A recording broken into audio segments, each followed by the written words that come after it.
দেখছেন সবার খবর, সবার নজর, বার্তা এক নজর।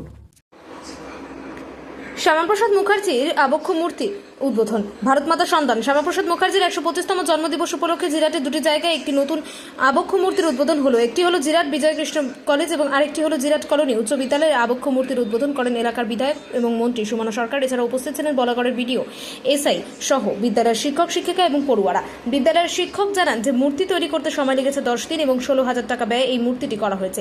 কি বলছেন বিদ্যালয়ের শিক্ষক শুনবো। হুগলি থেকে রাজেশ দেবনাথ, বার্তা এক নজর। হ্যাঁ, আমরা জিরাট কলেজ হাই স্কুলের শিক্ষক, আমি ভারপ্রাপ্ত প্রধান শিক্ষক।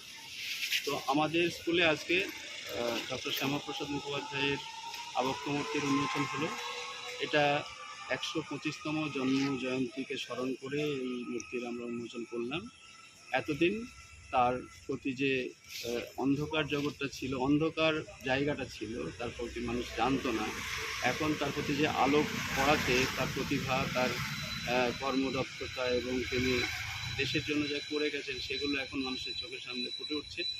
আর সেইগুলোকে স্মরণ করে আমরা এটা করলাম।